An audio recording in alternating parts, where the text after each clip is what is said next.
지역 이슈를 속 시원히 풀어보는 헬로 이슈 토크입니다. 시간당 최대 80mm가 넘기도 했던 단시간 많은 양의 비가 내리면서 인천에는 피해가 적지 않았습니다. 전통시장이 물에 잠기는가 하면 이재민들까지 많이 나왔죠. 인천시는 발빠르게 재난구호기금을 이용해 지원에 나서겠다는 입장까지 내놓기도 했습니다.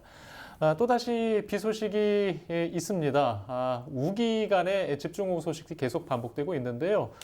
어떻게 또 슬기롭게 이 시기를 지나쳐야 할지 오늘 이야기해보는 시간 준비했습니다. 자, 이광호 인천 평화복지연대 사무처장과 이승욱 한겨레 기자 함께하겠습니다. 안녕하십니까? 네, 안녕하세요. 예, 지금 시간이 조금 지났긴 했습니다만은 지난 집중호우 때 인천에서 물에 잠기는 영상들이 처음부터 많이 나와서 걱정을 많이 했었죠. 주변에서 비 피해 혹시 뭐 겪거나 접하셨습니까? 근데 뭐 예. 직접적으로 지인이 피해 본 경우는 예. 없었던 것 같은데요. 민원들은 몇 번이 좀 있었습니다. 이제 상인들이 피해 입었는데 뭐 일반 주택처럼 뭐 대책을 세워준다 이런 불만들이 좀 있는 민원들은 저희한테 접수된 건이 있었습니다. 예. 지난 8일이었죠. 8월 8일부터 그렇죠. 아마 많은 비가 내렸던 것 같은데 인천에는 이제 미추홀구 침수 지역 또 부평 뭐 일단 부평과 주안 일대의 피해들이 먼저 영상으로 많이 알려지면서 걱정을 크게 했던 기억이 아직도 생생합니다. 피해 아마 그 침수 주택들이나 그 복구 작업이 아직도 남아 있는 지역들이 적지 않습니다. 많은 관심을 좀 계속 부탁드리겠습니다. 자, 지난 폭우에 인천에는 얼마나 비가 내렸던 건가요? 뭐 인천에서는 내륙지방 기준으로 이제 최대 391mm의 누적 강우량이 기록이 됐습니다. 이곳이 부평구인데요. 아무래도 부평구는 영상에서도 많이 나왔듯이 부평경찰서 앞이 잠기기도 했었잖아요. 그래서 시장 주변에 있는 시장에도 많이 피해를 끼쳤는데 이곳에서 이제 391mm의 누적 강우량이 집계가 됐고 그또 중구에서도 비가 많이 왔습니다. 그 346mm의 비가 쏟아졌고요. 연수구 동춘동과 이제 서구 경서 지역에도 각각 341mm 그리고 302mm의 비가 왔습니다. 근데 또 도서 지역에서도 비가 많이 왔어요. 대표적으로 이제 옹진군 영흥도 쪽에서 이제 419mm 그러니까 내륙 지역은 더 많은 비가 왔었고요. 덕적도에서도 365.5mm의 비가 왔습니다.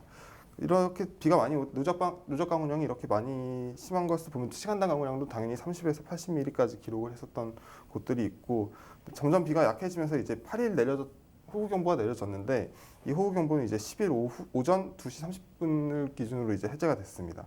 아무래도 호우경보는 다 알고 계시다시피 강우량이 80mm 이상일 때 또 추가 예상 강우량을 또 고려를 해가지고 발표가 되는데 이런 호우 경보까지 내렸다는 것을 보면은 인천에 굉장히 많은 비가 쏟아졌다 이런 것들은 알 수 있을 것 같습니다. 예. 지금 이제 피해 영상으로도 체감을 했지만 일단 행정에서 집계하고 있는 피해 규모도 좀 나왔을 것 같은데요. 일단 피해 규모는 이제 누적 피해 신고 건수 같은 것들로 이제 집계가 되는데 인천에서는 누적 800여 건이 넘는 피해 신고가 들어왔습니다. 이게 두 가지로 나뉘는데요. 군부에 이제 피해 신고가 들어온 경우랑 이제 소방군부로 이제 피해 신고가 들어왔던 경우 이렇게 좀 나뉘는데 군부로 들어온 건수를 기준으로는 471건이 들어왔고요. 소방으로 들어온 피해 건수는 492건의 신고가 접수가 됐습니다.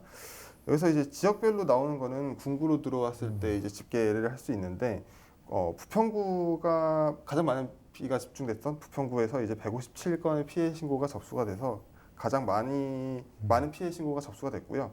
남동구에서도 93건 그리고 중구도 70건의 피해 신고가 들어왔습니다. 중구와 옹진군에서는 이제 침수 등을 대비해서 이제 13가구 그리고 38명이 이제 사전에 이제 대피하기도 했고요. 뭐 사전 대피가 있었음에도 동구나 계양구, 남동구 등에서는 실제 이재민이 발생하기도 했습니다. 8가구 16명인데 이제 동구에서는 특히 8일 밤 10시께 이제 집 근처 벽면이 이제 붕괴가 되면서 출입구를 막는 사고가 있었어요. 그래서 이 사고로 이제 3가구 5명이 이제 대피를 했고요. 계양구에서도 4가구 9명 그리고 남동구에서도 1가구 2명 이렇게 이재민이 발생을 했습니다. 피해는 지금 말씀드린 것처럼 보시면 이제 부평구에 집중됐다는 것을 알 수가 있는데 실제로 부평구 일신시장에서도 많은 피해가 나가지고 거기 이제 상인분들이 이제 강우량으로 인해서 장사를 좀 힘들어하시는 그런 경우들도 발생을 했습니다. 예. 일단 저희가 뭐 다 찾아서 영상으로 뉴스로 전해드리진 못했는데 지역 곳곳에 피해가 많았고 또 복구가 아직도 필요하다는 사실을 좀 이 자리에서 얘기합니다. 지금 복구 상황은 뭐 어떤 내용들이 좀 들려오고 있습니까? 뭐 이제 복구는 계속되고 있는데 사실 뭐 어떤 뭐 복구가 특별하게 어떻게 상황들이 들어온다라기보다는 이제 지자체장이 어느 정도 이제 관심을 갖느냐 이런 것들을 좀 볼 수 있을 것 같아요. 일단 유정보 시장은 9일 이제 폭우로 피해를 입었거나 추가 피해가 우려되는 곳에 이제 취약 시설들을 방문을 했습니다. 먼저 이제 옹벽 붕괴 등의 위험에 따라서 이제 주민들이 사전 대피했던 중구 은남동 빌라주택을 방문을 해서 이제 건축물 안전 진단을 하고 뭐 사전 예방 활동에 대해서 좀 완전을 기해달라 뭐 이런 것들 얘기를 했고요. 또 그날 오후에는 이제 부평구 말씀드렸던 일신시장을 찾아가지고 상인들에 대한 뭐 보상 방안 이런 것들을 좀 지시를 했습니다. 뭐 10일에도 마찬가지로 이제 피해가 있었던 동구 그리고 계양구 등을 방문을 해가지고 이제 피해 복구 상황들을 좀 챙겼습니다. 예. 지금 이번 피해 때 유독 그 전통시장들의 피해가 그렇죠. 많았어요. 네, 예. 일단 그 이야기도 좀 더 해볼까요? 지금 그 소상공인들도 이야기를 좀 고민이 많을 것 같은데 네, 어떤 피해들이 네. 있었습니까? 일단 전통시장과 원도심들이 이제 피해를 볼 수밖에 없는 근본적인 이유들이 좀 있습니다. 이 전통시장들이 대부분 다 저수지 이제 낮은 지역지대에 좀 위치했던 것들이 좀 많이 있고, 그리고 원도심 지역 같은 경우는 이제 하수관거 시설이 이제 오래되다 보니까 이런 것이 잘 정비가 안 될 가능성이 높기 때문에 피해가 집중호우가 된다면 피해가 집중될 수밖에 없을 텐데, 가장 많은 피해를 입은 전통시장 지역은 이제 미추홀고 지역인 것 같아요. 뭐 신기시장이라든지 제일시장이라든지 용현시장 이런 지역들이 이제 피해가 좀 심했던 것 같고요. 뭐 언론에도 많이 보도가 됐고, 그리고 이제 중구의 이제 신포국제시장 같은 경우도 이제 피해가 있었고, 이제 부평 같은 경우는 일신시장이 초기 집중호우 때문에 피해가 굉장히 좀 컸던 걸로 이제 확인이 됐습니다.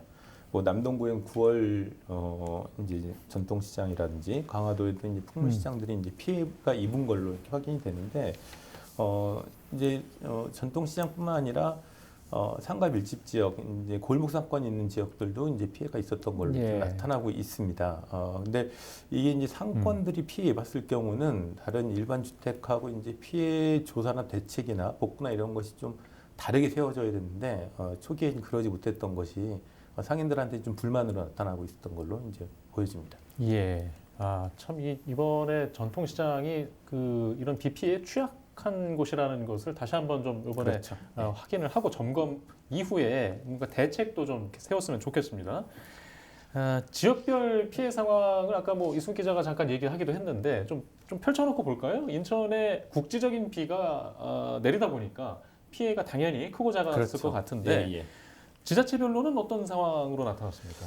전체 건수가 한 1000건이 좀 넘는 걸로 1081건 정도가 접수된 걸로 이제 확인이 되고 있는데요. 그 중에 가장 많은 곳이 이제 부평이었습니다. 부평이 283건이었고, 그 다음에 이제 남동구가 239건, 중구가 129건 이런 순으로 피해 현황들이 나타났는데, 이제 계양구도 이제 54건으로 같이 이제 확인이 된 게 있습니다. 대부분 다 이제 상습 침수 지역이고 원도심 지역이고 전통 상가 지역이다 보니까 이런 집중 피해 지역에 대해서 단순하게 이번 피해를 입었기 때문에 긴급 복구를 한다 이런 것뿐만 아니라 근본적인 대책이 무엇인지 이런 걸 파악하는 것도 굉장히 중요한 걸로 이제 보여집니다. 예. 원도심 이야기도 지금 방금 하셨는데, 이제 서울의 경우는 이제 강남 피해가 컸던 반면 인천은 원도심 지역이었단 말이죠. 원도심 지역이 과거보다 아니 지금 신도시보다 뭔가 재난에 대한 설계가 취약했다는 추정을 할 수 있긴 한데 어떤 원인으로들 좀 바라보고 있습니까?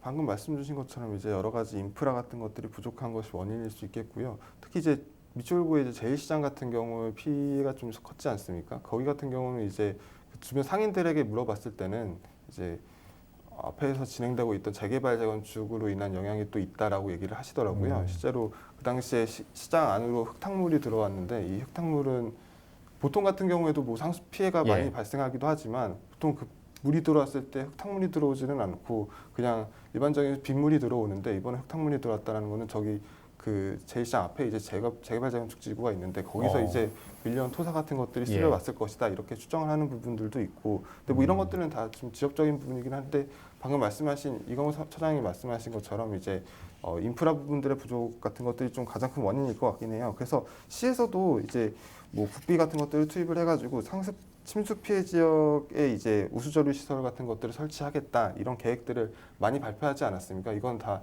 인천시에서도 그런 우수저류 시설이 부족하다라는 것을 알고 있기 때문에 내세운 대책들인 것인데 이런 것들이 실제로 제대로 진행되고 있느냐 이런 것들을 봤을 때는 아직까지는 이곳 이제 이 설치 지역 중에 이제 세 곳에만 이제 공사가 시작이 됐었고요.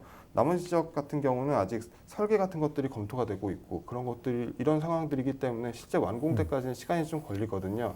아무래도 지금 특히 기후위기 같은 것 기후위기 상황과 접목이 돼가지고 많은 비가 계속 내리고 있지 않습니까? 옛날과 이제 강우의 특성 같은 것들도 많이 바뀌었기 때문에 이런 것들이 또 빨리빨리 이제 업데이트 같은 것들이 돼야 될 텐데 이런 부분들도 좀 늦어지고 있는 것들 이런 것들도 같이 좀 복합적인 원인이 있는 것 같습니다. 예. 이번에 인천의 뭐 원도심 지역 피해, 뭐 전통시장을 포함해서 일부 지역의 피해들의 어떤 성격들도 좀 우리가 살펴보고 있는데 피해가 인천에 좀 컸던 이유를 또 어떻게들 좀 전반적으로 좀 이야기들 하고 있습니까? 뭐 가장 큰 원인 중에 하나는 이제 기후 위기로 인한 집중성 호우가 발달했기 때문이라고 볼 수 있는데 기존에 이제 도시 설계를 할 때 하수관거라든지 뭐 그런 이제 하수 처리 시설들이 이런 집중호우를 대비한 처리 시설들이 만들어졌다기보다는 기본 용량으로는 이제 설계됐다라고 이제 보는 게 대체적인 것 같은데 그렇다고 하면 지금 이제 기후위기 시대에 맞게끔 다시 이제 재점검하는 게 필요하다 이렇게 보야 될 것 같습니다. 이번에 누적강 수량이 300에서 400 정도 집중해가지고 내렸는데 보통 그 지난 이제 장마 기간보다 훨씬 더 많이 내렸다 이렇게 평가가 되고 있긴 하거든요. 뿐만 아니라 이제 앞으로 이제 가을 때가 되면 태풍도 있는데 인천 지역 예전에 태풍으로 이제 피해갔던 지역이 대표적이었는데 몇 년 전부터 이제 반복적으로 이제 태풍이 인천에도 이제 오기 시작을 한다고 하는 거죠. 그렇다고 하면은 이런 기후 변화에 대해서 대응할 수 있는 어떤 도시 점검 시스템을 다시 한번 만드는 것이 필요하다. 특히 이제 도시는 이제 비가 집중된다고 하면은 이것을 처리할 수 있는 하수 시설들이 제대로 갖춰져야 되는데 지금 제대로 갖춰져 있는지에 대한 점검부터 다시 한번 짚어보고 이거에 대한 근본적인 대책을 마련하였으면 좋겠다는 제안을 좀 드리고 싶습니다. 예. 일단 총체적으로 더 미루지 않고 좀 실질적인 대책이 필요하다는 말씀 좀 드리고요. 지금 이제 이재민들도 발생을 했잖아요. 뭐 이럴 때 뭐 재해구호기금도 쓰이면서 지원을 해왔는데 이번에도 뭐 지원을 이게 하고 있는 거죠? 그렇죠. 이제 인천에는 재해구 기금이 128억 원 정도 남아 있다 이렇게 발표를 했습니다. 이제 인천시는 이 128억 원을 가지고 이제 이재민들을 위한 숙박비 그리고 식비 같은 것들을 지원하겠다라고 발표를 했거든요. 일단 47명 이게 뭐 모든 이재민이나 사전 대피한 인원들이 뭐 숙박시설 이런 곳으로 가지는 않았지만 어쨌든 이재민 47명에게 이제 7일 동안 이제 숙박비 6만 원과 그리고 이제 식비 1일 기준으로 8,000원을 지급하겠다 이렇게 발표를 했고요. 또 이제 재고 물품 같은 것들을 지원을 하고 이제 그렇게 해서 이제 앞으로 또 뭐 추가 발생자가 나오면 이 부분에 대해서도 이제 재고 기금을 이용을 해가지고 여러 가지 지원 대책을 펼치겠다 이렇게 발표를 한 상태입니다. 예. 일단 뭐 다른 지역 피해들도 적지 않습니다만은 인천의 피해가 크게 우리가 체감을 할 시점에서 그 특별 재난 지역 지정을 해야 되는 게 아니냐 뭐 이런 이야기들도 오갔잖아요. 이게 뭐 지금 쉬운 일은 아닐 텐데 뭐 기준 조건은 어떻게 됩니까? 일단 뭐 특별 재난 지역은 대형 사고나 자연재해 등으로 이제 피해를 입은 지역에 긴급한 복구 같은 것들이 필요하다라고 판단이 되면은 이제 대통령이 선포하는 지역을 말을 합니다. 뭐 특별 재난 지역은 이제 재난 및 안전관리 기본법에 따라서 자연 사회 재난을 담당한 지역에서 지자체의 능력으로는 좀 수습하기 어려울 때 이제 또 발표가 되게 되는데 이런 것들은 이제 뭐 법령 이런 것들에 따라 기준이 잡혀져 있고요. 뭐 선포 기준은 뭐 국고 지원 기준 피해액의 2.5배 초과하는 이제 피해액 뭐 이건 거는 이제 뭐 그리고 또 읍면동은 4.5에서 15 초과했을 때 이런 것들의 뭐 재정 같은 것들을 투입을 할 수 있는 것이고요. 근데 이런 것들은 아무래도 앞으로 이제 피해 기준 같은 피해액 같은 것들이 집계가 돼야지 인천 같은 경우에 재난 특별 재난 지역으로 이제 선포가 될 수 있을지 이런 것들이 좀 알 수 있을 것 같습니다. 예. 알겠습니다. 일단 상인들 얘기를 좀 돌아가서 조금 더 해보겠습니다. 지금 추석을 앞두고 이런 피해를 또 안타깝게 지금 우리가 당했는데 좀 맞춤식 좀 대책이 필요할까요? 뭔가 지원책이 따로 없을까요? 이제 추석을 앞두기 때문에 이제 상인들이 굉장히 발을 동동 구르고 있는 것 같은데요. 초기에 이제 8일, 9일 이렇게 수해가 있었을 때 상인들의 특별 맞춤형 어떤 조사나 지원이 없었던 것이 좀 현실인 것 같습니다. 그렇기 때문에 상인들이 민원이 좀 폭주했던 것 같고요. 일단 전통시장뿐만 아니라 골목 상권이 피해 입은 지역까지 충분한 조사가 이루어지는 것이 좀 필요할 것 같습니다. 일반 주택에 대한 피해도 마찬가지지만은 특히 상권에 대한 특별한 조사가 좀 피해 조사가 좀 필요할 것 같고 그러기 위해서는 첫 번째로는 신속한 조사와 복구가 좀 필요하다고 보는 거고 특히 상권에 맞는 두 번째는 전통 시장과 이제 골목 상권의 특성이 맞게끔 하는 맞춤형 지형을 좀 같이 협의하는 것이 잘 필요하다고 보는 거고요. 세 번째로는 이번뿐만 아니라 이제 앞으로도 지속적으로 이 발생했던 곳은 또 발생할 수밖에 없거든요. 그렇다고 하면은 이 발생했던 곳에 대한 근본적인 원인이 뭔지 이런 것을 좀 이번 기회에 좀 파악해 보는 것이 좀 필요하다고 봅니다. 예. 뭐 재해 지원금이라든가 이런 것들도 좀 고민해 볼 수 있을까요? 예, 맞습니다. 뭐 앞서 예. 재구기금에 대해서 설명을 했는데 그 부분은 이제 이재민 분들에 대해서 좀 해당되는 부분들인 거고요. 물론 재구기금이 거기에만 사용되는 것은 아닙니다. 이제 소상공인, 그러니까 뭐 실제로 이제 피해가 발생했던 소상공인의 피해 조사 결과에 따라서 상가당 이제 200만 원을 지급을 할 수가 있습니다. 그래서 실제로 이제 폭우로 이 피해를 입은 소상공인들이 재난이 끝난 시점으로부터 이제 10일 이내에 군구에 이제 그런 것들 피해 신고를 접수를 하면 되고요. 접수된 신고는 이제 행안부나 이제 인천시 관련 기준에 따라서 피해 조사가 이루어진 뒤에 이제 뭐 이런 것들에 대해서는 지원액 같은 것들이 지급될 예정입니다. 예. 알겠습니다. 일단 이번 보통 이제 재난이 있을 때마다 등장하는 뉴스들 중에 뭐 단체장이나 정치인들이 지역구를 떠나서 뭐 어디 연수를 갔다, 또 휴가를 갔다, 뭐 골프를 쳤다 이런 게 가끔씩 뉴스에 나오잖아요. 네, 그렇죠. 이번에는 그 미추홀구 의회의 연수 논란이 좀 나왔어요. 그렇죠. 예, 이거는 좀 어떤 내용이었습니까? 예, 실제로 뭐 미출구의회에서 이제 구의원 12명하고 이제 의회 사무국 직원 5명이 이제 2박 3일 일정으로 제주도 연수를 떠났다라는 것이고요. 물론 이 중에 이제 3명은 첫째 날에는 이제 남아 있었습니다. 이제 제주도 연수를 떠나지 않았고 3명은 남아 있었는데 이제 2명은 이제 그 다음 날 이제 떠나기로 했다라고 이제 미출구의회에서 밝힌 적이 있습니다. 한 명은 이제 개인 일정 때문에 이제 연수를 불참하는 것으로 알려졌고요. 이게 사실 피해와 그러니까 폭우와 관계없이 그 전에 이제 이미 잡힌 계획이었습니다.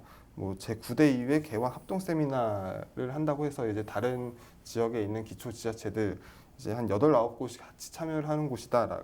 참여하는 행사다. 이렇게 좀 얘기가 나왔었는데 아무래도 미출구의에서는 이제 의원들 중 이제 70%가 초선이기 때문에 그리고 이제 하반기에 의사 일정들 보면은 이제 행정사무감사도 있고 그리고 이제 예산 집행, 예산 편성 같은 것들을 해야 되는 중요한 시기이기 때문에 이런 것들을 감안해서 이제 연수를 떠나기로 했다라고 얘기를 하는데 사실 그 구의회 내부에서도 그 전부터 이야기가 좀 많이 있었다고 합니다. 이게 폭우가 오는데 이걸 연수를 떠나야 할지 말아야 될지에 대한 이야기가 있었고 그로 인해서 의장은 하루 더 남아서 이제 이 폭우를 재해를 좀 챙기자라고 했었고 나머지 인원 중에 이제 시간 되는 사람들이 이제 가기로 했다 이런 것들이 미출구의의 설명이거든요.